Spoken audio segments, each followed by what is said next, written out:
Salut à tous, j'espère que vous allez bien. Souvenez-vous, j'avais testé la Watch S1 et j'étais le premier. Pour moi, c'était une fierté, surtout que ma chaîne était toute jeune. J'ai pas réussi à tester la Watch S2 en premier. Ouais, ma vie c'est de la merde. Je suis dégoûté. Bon, ben tant pis, hein, on va essayer de rectifier ça avec cette fois-ci la Watch S3. Et vous allez voir, il y a quand même pas mal d'améliorations pour une montre pas chère du tout.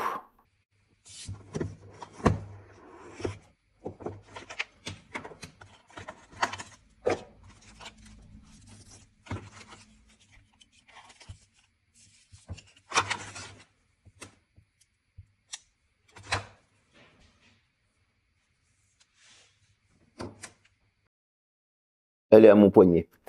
Alors, comme vous l'avez vu, le packaging est assez complet. Il n'y a pas besoin de plus, hein, juste ce qu'il faut pour la charger, les petits fascicules, etc. Que demander de plus? Eh bien, on a une montre qui pèse 44 grammes. On est toujours sur un format rond. Vous allez avoir des mesures de 47 mm sur 47 mm, hein, pour ceux qui me le demandent. Et en épaisseur, nous sommes sur du 12 mm. Certains vont dire, oui, c'est trop épais.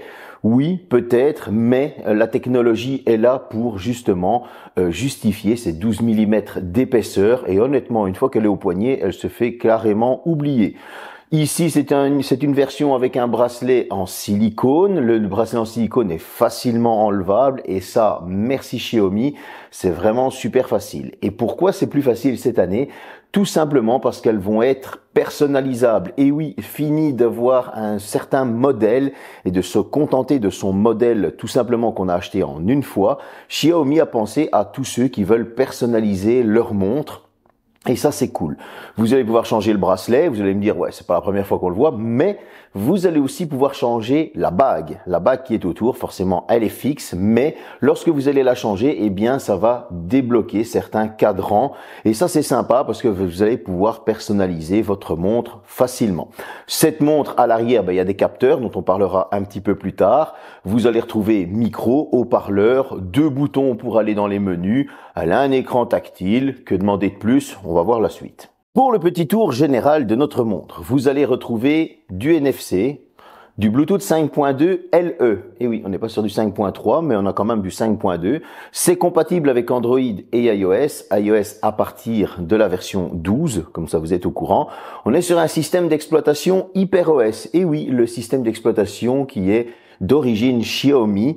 Pas de Wear OS pour ce modèle. Pour ça, il faudra aller vers la Watch 2, tout simplement. Qu'est-ce qu'on va retrouver de nouveau sur cette montre? Eh bien, nous allons avoir un baromètre, une boussole, les capteurs de fréquence cardiaque, les capteurs SPO. Vous allez avoir des GPS. Vous allez avoir aussi le capteur de stress. Et donc, on a une petite montre qui commence à être vachement complète. Vous avez entendu bien évidemment qu'il y avait un micro et un haut-parleur, donc ça on va en parler un petit peu plus tard dans l'utilisation. En tout cas, personnellement, je trouve que cette montre, jusque-là, elle nous offre pas mal d'options. Un écran de 1,43 pouces en AMOLED, un taux de rafraîchissement de 60 Hz, 600 nits de luminosité. Vous allez avoir du 466 par 466 au niveau de la résolution, 326 pixels par pouce. Comme vous pouvez le voir, c'est assez complet. Au niveau de l'utilisation, cet écran, il répond au doigt et à l'œil, tout simplement.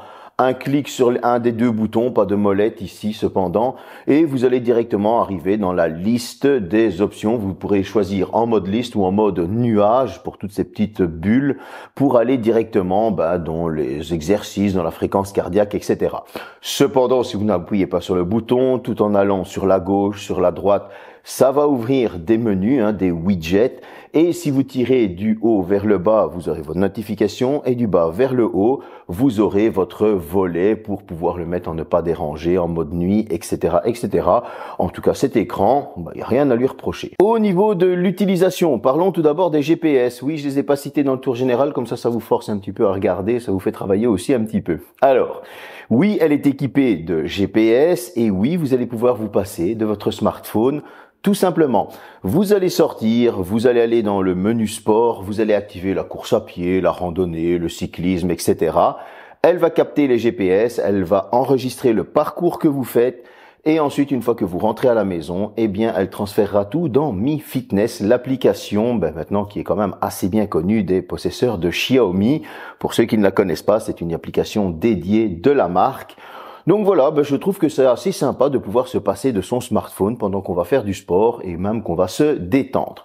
Qu'est-ce que j'ai pensé du reste? Au niveau de la fréquence cardiaque, eh bien, c'est un capteur de fréquence à 12 canaux et il fait pas mal son travail. Pourquoi? Parce que je l'ai comparé à une montre d'une marque concurrente à plus de 1000 euros et cette montre, eh bien, nous étions en parfait accord au niveau des fréquences cardiaques. Je dirais même que la Xiaomi avait tendance parfois à capter mes fréquences plus vite que la montre à 1000 euros. Donc, bravo Xiaomi. Franchement, ça, c'est un bel exploit. Au niveau de l'utilisation en général, maintenant, vous allez pouvoir lire tous vos messages de toutes vos applications sans aucun problème. Instagram, WhatsApp, etc., les SMS, voilà, il n'y a aucun souci. Cependant, vous ne pourrez pas y répondre et ça, c'est bien dommage. Pourquoi? Parce que j'ai trouvé en fait qu'il suffirait d'une petite mise à jour pour pouvoir répondre à ces messages.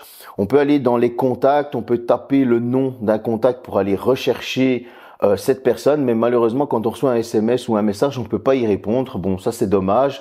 Xiaomi, si vous entendez le petit message, une petite mise à jour, ce serait bien cool, ça la rendrait parfaite. Vous allez pouvoir répondre à vos appels vocaux. Vous avez donc ce petit haut-parleur dont je parlais un petit peu plus tôt, un micro. Ça fait clairement le taf. Bon, maintenant, encore une fois, ça c'est général à toutes les montres connectées. Il faudra vous isoler si vous êtes dans un endroit avec beaucoup de bruit. Oui, je veux dire, c'est pas non plus du 200 watts RMS qu'il y a sur ce petit haut-parleur, ça reste logique. En tout cas, au bureau, à la maison, etc., il y aura pas de problème. Mais lorsque vous êtes dans un endroit bruyant, malheureusement, oui, il faudra utiliser des écouteurs ou votre téléphone parce que là, en plus, ça va capter les bruits environnants. Voilà, maintenant à l'utilisation globale, eh bien, je n'ai pas ressenti de soucis, c'est-à-dire de bugs, de lag ou de problèmes quelconques, c'est-à-dire dans les menus ou la montre qui va redémarrer ou quoi ou qu'est-ce. Je n'ai ressenti rien du tout et je trouve que honnêtement, à cette utilisation à un tarif aussi réduit, ça fait vraiment plaisir d'avoir une montre assez complète. Petite partie supplémentaire, les specs, on va dire, spécial. Vous allez pouvoir contrôler votre appareil photo, donc sur votre Xiaomi, pouvoir lancer l'appareil photo à distance, et ça c'est bien sympa. Vous allez pouvoir avoir un magnétophone, c'est-à-dire que la montre va enregistrer une conversation ou quelque chose dont vous avez besoin. Ça, pour moi, c'est un point qui est assez important. Pourquoi? Parce qu'on n'a pas tout le temps le téléphone directement hors de la poche, etc. Et donc, on va pouvoir l'activer directement de la montre. Vous avez une petite app qui s'appelle Vitalité qui va vous donner vos progrès sur différents jours. Ça, j'ai trouvé ça assez sympa. Donc voilà, il y a des petites choses qui sont vraiment cool comme contrôler la musique. Donc je vous disais bien juste avant que pour le prix, eh bien cette montre est vraiment assez complète, ce qui m'a étonné. Vous avez bien sûr les capteurs SPO, je n'en ai pas parlé, mais franchement, si je n'en parle pas, c'est que ça fonctionne assez bien. Il n'y a aucun souci de ce côté-là. 486 mAh, une charge magnétique, le chargeur est fourni, vous l'avez vu dans le déballage. Comptez qu'il faudra 1 heure pour la charger de 0 à 100%. C'est vraiment plus ou moins ce que ça a mis. Et l'autonomie annoncée de Xiaomi est de 15 jours sur Android, 14 jours et demi sur iOS et 5 jours en écran allumé. Alors les 14 jours et demi sur iOS, je sais pas, il faudra demander à Xiaomi pourquoi. Sûrement peut-être ainsi un problème de compatibilité et donc du coup ça bouffe un peu plus. Voilà, moi ça c'est ma déduction, maintenant j'en sais pas plus.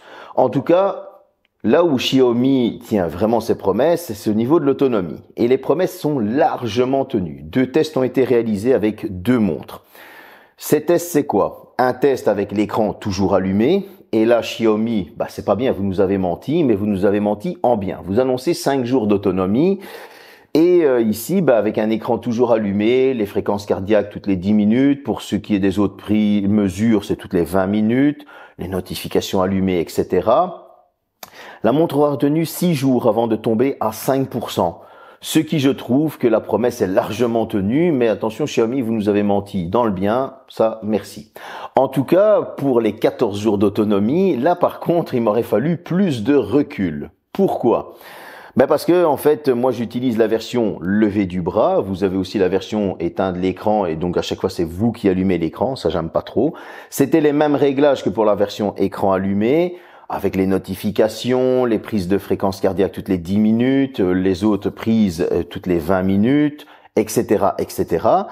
Et là, en une semaine, c'est-à-dire en 7 jours, la montre aura perdu seulement 30%.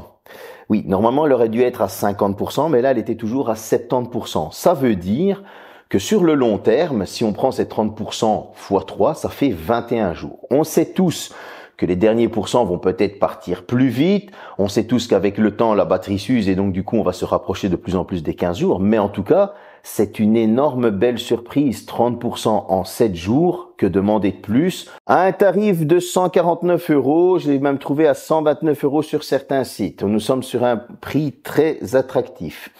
Quels sont les défauts? Moi j'ai noté un défaut, c'est le fait de ne pas pouvoir répondre aux messages. Alors je dis pas de taper sur l'écran parce qu'au final c'est pas si facile que ça, mais des phrases préconstruites, ok, oui, non, ça aurait été sympa, ou voir un assistant vocal, ça aurait été sympa aussi. Voilà, comme ça Xiaomi, si vous voulez faire cette petite mise à jour, ce sera cool. Maintenant, certains vont venir pleurnicher en me disant, il n'y a pas de Bluetooth 5.3. Non, c'est vrai, il y a du 5.2 LE, il fait très bien son travail, je n'ai ressenti aucune déconnexion. Et la preuve est, l'autonomie est excellente, donc ça veut dire qu'il ne bouffe pas d'autonomie. D'autres pleurnichards vont me dire, il n'y a pas Wear OS. Alors non, il n'y a pas Wear OS, c'est HyperOS et il fait très bien son travail, il est très lisible, je me suis pas perdu dans les menus. À moins vraiment d'avoir 2 de QI, là ce serait malheureux pour vous. Donc voilà, en tout cas HyperOS est excellent sur cette montre. Vous allez avoir, en plus de cette excellente autonomie, une personnalisation de la montre. Ça, j'ai trouvé ça assez kiffant. Plus besoin d'acheter 26 modèles, un seul modèle et on le personnalise. Merci Xiaomi. Vous allez avoir le système GPS qui franchement n'est pas mauvais du tout. Pourquoi? Parce qu'avec une montre à 1000 €, il y avait une différence de 50 mètres, ce qui je trouve est franchement excellent. Toujours avec cette montre à 1000 €, vous avez une fréquence cardiaque qui est en accord et même qui parfois va capter plus vite votre fréquence cardiaque que la montre à 1000 €. Bravo Xiaomi. Et donc on a une montre qui a quand même pas mal de qualité, qui est assez complète, mais il lui manque un petit truc. Et oui, parce qu'il y en a qui vont venir encore râler là-dessus, il aurait fallu avoir le capteur de tension. Et oui, pour avoir la tension, parce que vous avez le capteur de stress, etc. Mais il y en a, il leur faut le capteur de tension. Alors, si on commence à écouter les gens, moi personnellement le capteur de tension je l'utilise jamais, le ECG, mais il y en a d'autres qui l'utilisent. Mais si on écoute ces gens-là, il va falloir un capteur de tension, un capteur de quand tu clignes des yeux, un capteur de quand ton oreille te gratte, un capteur de quand ton œil va pouvoir voir mieux, que la montre va te donner ta myopie, etc., etc. Et je tiens à vous dire, allez voir l'émission dans laquelle je suis passé. Donc c'était l'émission Tout s'explique où on parlait des objets connectés à la santé. Ça vous donne vos données, mais arrêtez d'être des psychopathes, arrêtez d'être complètement parano à toujours aller voir vos fréquences cardiaques, etc. Ce sont des objets connectés qui vous donnent vos données simplement. C'est pas là non plus pour vous rendre parano, c'est aussi là pour vous donner vos notifications, vos performances en sport, etc. Donc arrêtez de pleurnicher quand il manque un capteur de tension, etc. qui franchement, on va dire, il y a peut-être 1% ou 2% des gens qui vont l'utiliser. J'espère que cette petite vidéo vous a plu. Le prochain test arrive, c'est un certain Xiaomi 14 qui est très très prometteur. Salut!